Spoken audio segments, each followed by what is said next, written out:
Geneviève Perrineau, je suis l'ancienne présidente d'Amnesty International France et je suis ici aujourd'hui pour représenter la Fondation des femmes qui avait été invitée à participer à cette conférence, colloque, je ne sais pas comment vous le... Sieste. Non, mais très réveillée. Alors, effectivement, c'est la question de l'égalité et de l'égalité homme-femme est une question majeure. C'est une question majeure qui n'est pas uniquement majeure en France, mais qui est à travers le monde. Et j'étais moi-même la semaine dernière. C'est l'autre. Il faudrait l'éteindre. En fait, oui, c'est ça. Je l'avais mis en haut. Voilà, là je pense que ça va être plus. Voilà. Donc j'étais moi-même la semaine dernière en Guinée, à Conakry, où j'étais avec des associations notamment de femmes, mais pas uniquement, pour débattre et travailler avec elles sur comment il faut faire évoluer le code civil et aussi pour différentes rencontres avec des jeunes sur les droits sexuels et reproductifs. Et la question de l'égalité homme-femme est une question aujourd'hui qui préoccupe, je dirais, à deux niveaux. Vous avez entendu les chiffres sur les violences en France, mais juste au niveau mondial, il faut savoir que d'après les informations dont nous disposons aujourd'hui, une femme sur 5 dans le monde sera victime ou a déjà été victime de violences sexuelles. Une sur 5, c'est énorme et c'est à travers le monde. Et cela n'a rien à voir avec la culture, le pays, l'origine, la religion, etc. Les violences qui sont faites aux femmes, et notamment les violences sexuelles, sont, je dirais, n'ont pas de frontières, n'ont pas d'idéologie et n'ont pas de religion. Ce qui est important également, c'est de voir que dans 7 cas sur 8, c'est un proche de la victime qui va commettre ces violences. Et dans les 2 tiers, c'est au sein même de la famille ou du noyau familial que vont s'exercer ces violences. C'est pour dire à quel point elles sont ancrées. Et le viol ou la violence à l'égard des femmes est une question de pouvoir avant d'être une question de sexe. C'est-à-dire qu'on est vraiment dans une question de domination des hommes par rapport aux femmes. En France, ces violences ont un coût. Oui, juste un autre chiffre. Aux États-Unis, c'est une femme sur 5 qui va aller porter plainte. En France, c'est une femme sur 10. Et on estime qu'en Europe, parce qu'il faut voir aussi où se situe la justice aujourd'hui, c'est 14% des personnes, des victimes qui ont porté plainte, où celui qui a commis la violence sexuelle va être condamné, qui montre bien toutes les difficultés aussi, non seulement déjà d'avoir porté plainte, mais ensuite des enquêtes et ensuite d'obtenir une condamnation. En France, le coût de ces violences, le coût de la violence qui s'exerce auprès des femmes est énorme. 2,5 milliards, c'était en 2014, je crois. Ça montre bien que cette violence n'est pas uniquement une question de respect des femmes, mais c'est un coût pour la société, c'est un coût moral, c'est un coût humain et c'est un coût aussi financier. En parallèle, et c'est là aussi où c'est intéressant, les plus grands promoteurs, je dirais pratiquement aujourd'hui, de l'égalité homme-femme à travers le monde, ce sont les instituts financiers internationaux, que ce soit le FMI, que ce soit la Banque mondiale, l'OCDE, etc. Pourquoi? Parce qu'aujourd'hui, on imagine, on estime que cette non-égalité réelle entre les hommes et les femmes a un coût en termes de développement.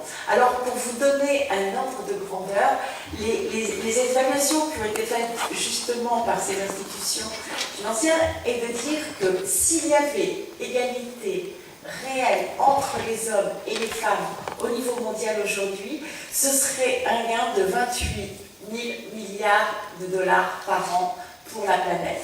Et si on avait une égalité qui soit équivalente à celle des pays les plus développés, parce qu'on sait très bien que même des pays comme la France, même comme les pays scandinaves, il n'y a pas encore d'égalité réelle, et bien ce gain serait de 12 000 milliards.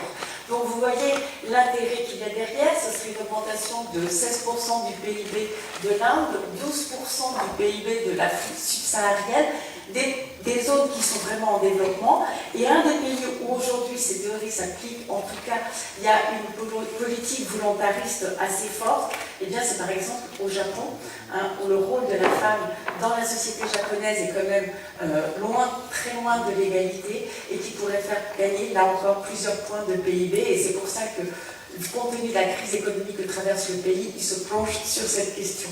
Donc vous voyez qu'au-delà vraiment des questions de droit, d'humain, d'éthique, de morale, de valeur, quels que soient les termes que l'on veuille utiliser derrière, il y a aussi des raisons économiques. Et c'est peut-être un point important parce que c'est peut-être ça aussi qui va faire qu'enfin on débloque, je dirais, les moyens pour mener ces politiques.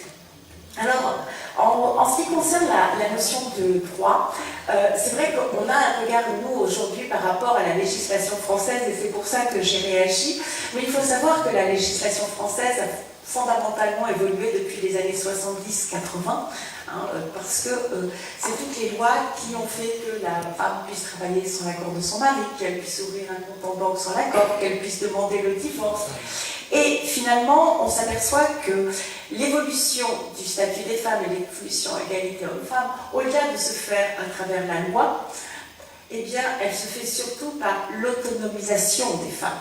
C'est-à-dire que le fait de l'augmentation du niveau d'études des femmes, le fait qu'elles puissent accéder à des emplois rémunérés, voire mieux rémunérés, parce qu'on sait très bien que le travail des femmes, généralement, est très peu rémunéré. Que ce soit parce qu'elles travaillent dans la famille, en tant que femmes d'artisans, en tant que dans la ferme, etc. Historiquement, le travail des femmes ne donnait pas lieu à rémunération ou que très rarement. Et donc, déjà, là, le fait qu'elle puisse, elle, faire des études, choisir son emploi, avoir un revenu, lui permet aussi de pouvoir, au sein du couple, au sein de la famille, prendre de plus en plus un espace et elle se dire, finalement, si il me bat, finalement, si il me trompe, finalement, si je peux partir parce que j'ai un revenu. Et ça, c'est un point essentiel. Et je dirais que c'est vraiment, là, vis-à-vis des enfants, les filles, souvent, on voit qu'elles, quand elles sont dans les petites classes, elles sont très bonnes dans leurs études, etc. On voit bien leur volonté d'apprendre, etc. Parce que c'est souvent associé à une volonté de plaire, parce que ce qu'on apprend aux filles, c'est à plaire. Mais derrière, quand il s'agit de devoir faire des études pour avoir un bon travail, pour avoir un bon revenu, pour avoir assumé, je dirais, avoir des ressources suffisantes, elles ne sont pas du tout dans cette logique-là. Elles sont dans la logique je plais, je fais plaisir, je satisfais les besoins de l'autre, mais elle ne se positionne pas dans je suis autonome, je gagne mon argent et c'est moi qui décide pour moi-même. Et ça, c'est un changement radical qu'il faut mener là aussi au niveau des filles, et c'est ce qui va permettre également, y compris à celles qui exercent aujourd'hui, qui réalisent des études supérieures et qui réalisent des professions, par exemple, de demander plus d'augmentation de salaire. Pourquoi on paye moins les femmes que les hommes? C'est parce qu'elles demandent moins aussi. Et si on ne demande pas, on n'a pas. Alors que les hommes, eux, ils n'ont aucun scrupule à exiger. Donc, cette notion de « je vaux plus et je peux demander plus » est une chose importante. Donc, l'autonomisation des femmes. Il y a également une question, un point qui est non négligeable, et quand on regarde l'évolution même en termes de droit, ce qui est très intéressant, c'est que quand on regarde la déclaration des droits de l'homme et du citoyen de 1789, on dit bien que tous les hommes naissent et demeurent égaux en droit. Il faut attendre la Déclaration universelle des droits de l'homme de 1948 des Nations Unies, qui précise bien que tous les êtres humains naissent égaux en droit et en dignité. Et donc, c'est un pas majeur. Et quand on me dit, oui, mais c'est l'homme universel, ce terme même d'homme universel a quelque chose qui, au jour d'aujourd'hui, apparaît comme profondément patriarcal. En quoi l'homme serait l'universel et non pas le nôtre, comme vous l'avez si bien dit, Parce que c'est vrai que la notion de l'homme, et on le voit bien d'ailleurs, puisqu'il aura fallu attendre justement les années 40 pour que les femmes aient le droit de vote, et les années 70 pour qu'elles puissent enfin prendre des décisions sur leur vie. Vous savez, moi je me souviens, quand j'ai accouché en 1979, il y avait une jeune femme à côté de moi, c'était ma première et seule fille, qui pleurait. Elle venait de naissance à un enfant et elle pleurait. Et quand je lui ai demandé pourquoi, elle m'a dit, ben voilà, j'ai déjà 7 enfants, elle n'avait pas 30 ans, et mon mari ne veut pas que je prenne de contraception. J'ai demandé au médecin de me ligaturer les trompes, et je ne peux pas le faire sans l'accord de mon mari.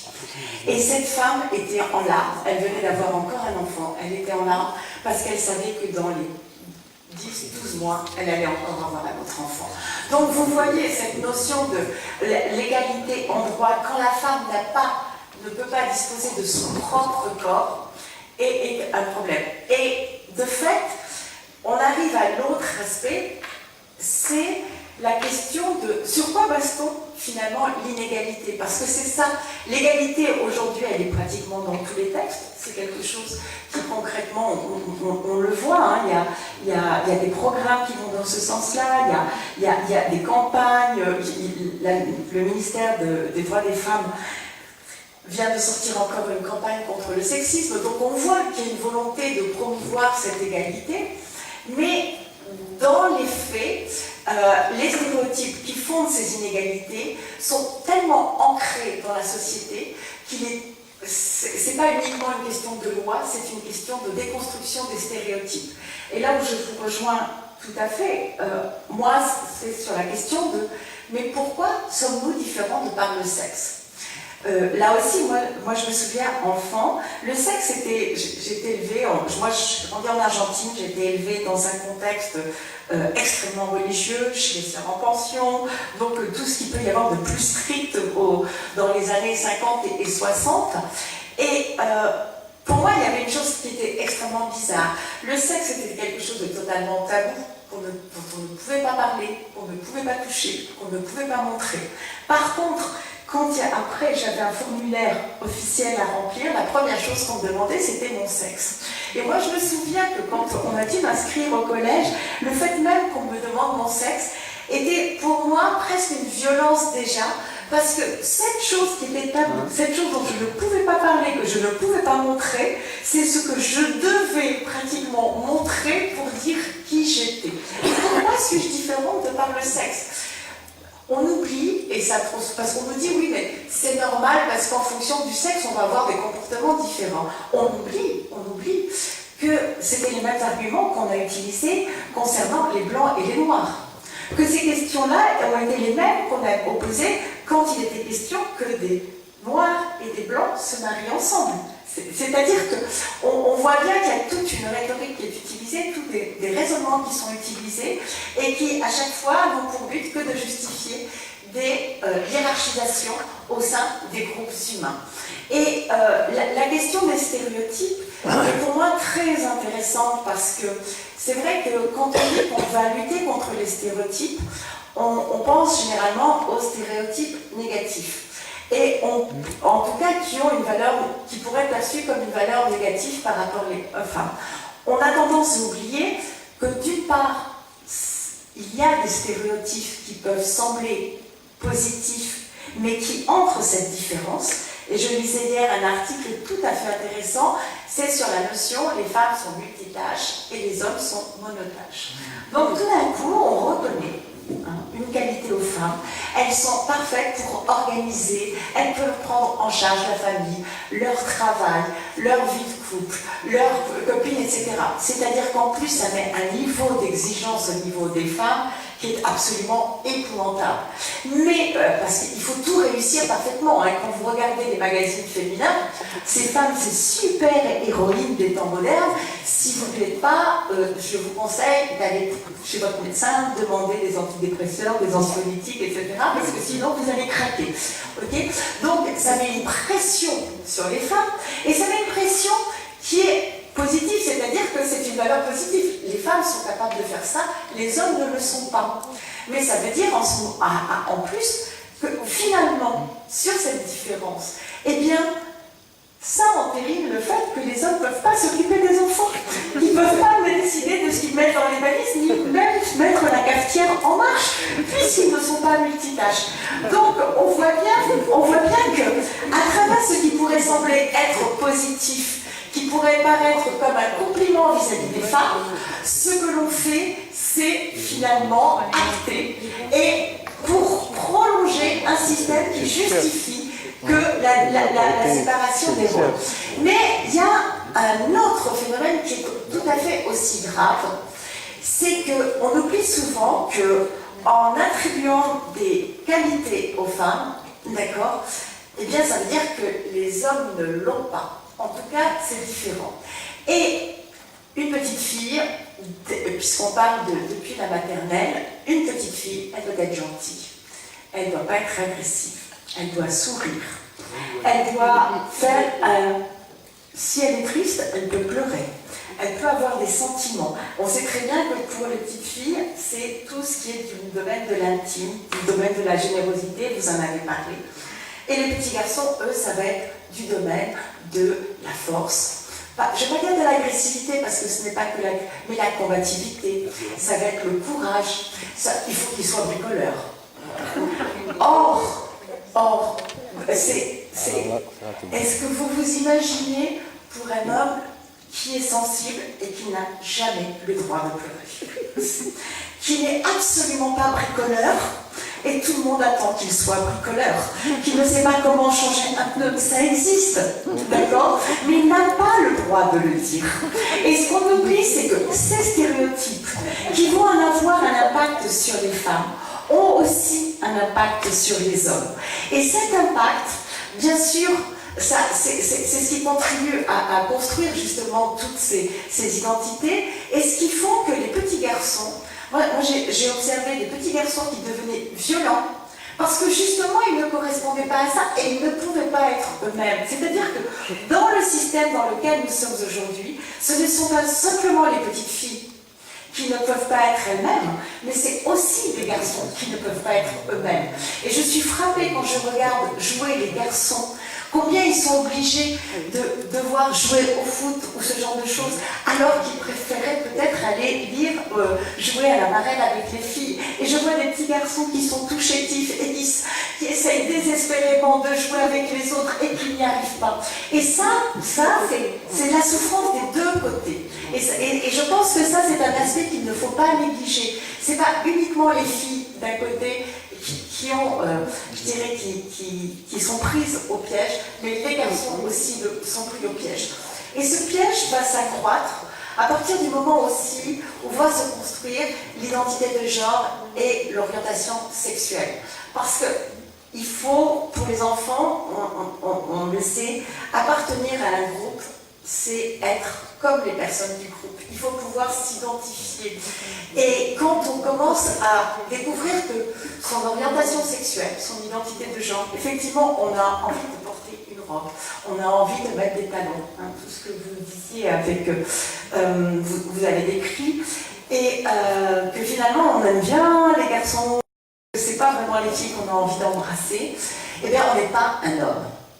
Et là, sur cette, en fait, par rapport à ce schéma, vont se construire, là encore, des frustrations, des mal-être, qui vont profondément atteindre la personne. Et d'autre part, vont générer des réactions d'homophobie. Moi, je suis frappée de voir combien de fois des personnes qui étaient vraiment très agressives vis-à-vis des homosexuels, un jour se découvrent elles-mêmes homosexuelles. Mais c'est parce qu'il y a un rejet de ce que l'on est, mais qu'on n'arrive pas à dire, parce que si on le dit, si on se l'avoue, à ce moment-là, on va se sentir rejeté du groupe et qu'on ne correspond plus aux stéréotypes auxquels on devrait appartenir. Donc on voit bien que, au-delà des constructions, c'est tout un engrenage qui va atteindre la personne, la personnalité, et qui finalement génère énormément de souffrance. Et finalement, je dirais que on a un peu de temps pour des questions-réponses, c'est ça? Oui, normalement. Voilà, donc je vais conclure à ce moment-là. Une dizaine de minutes et puis après façon, on pourra passer un quart d'heure, 20 minutes. Voilà, non, mais je vais conclure là-dessus. Ce que je voulais dire par là, c'est que vous voyez, quand on parle d'égalité homme-femme, il y a vraiment plusieurs aspects, il y a plusieurs raisons pour lesquelles on s'y intéresse. Et le fait d'atteindre cette égalité, c'est d'abord, c'est un droit pour les femmes et c'est un droit pour les hommes, que le fait d'atteindre l'égalité, ce sera gagnant-gagnant et pour les hommes et pour les femmes, et que ce n'est qu'ainsi qu'on pourra construire une société plus respectueuse des êtres humains. Parce que l'idée derrière, c'est qu'on commence à reconnaître à chaque individu ce qu'il est dans son identité, et non pas lui calquer un quelconque comportement, un quelconque, je dirais, des critères, une identité, du fait de la couleur de sa peau, de sa taille, de sa nationalité, de sa religion, de son sexe, mais juste parce qu'il est lui-même et lui permettre d'être lui-même. Et c'est en cela que l'égalité homme-femme est majeure, et c'est pour ça, et je reviens à mon propos initial, dans la Déclaration universelle des droits de l'homme de 1948, l'article 1 dit effectivement tous les êtres humains sont égaux en dignité et en droit. Et le deuxième article, c'est « et ceux, quel que soit leur sexe, la couleur de peau, la nationalité, leur religion, leur origine, etc. » Aujourd'hui, on rajoute l'orientation sexuelle, l'identité de genre, etc. C'est-à-dire que c'est tous les êtres humains qui doivent être traités de la même façon. Après, chacun a ses particularités, mais elles sont individuelles et cela, nous devons le respecter. Merci beaucoup.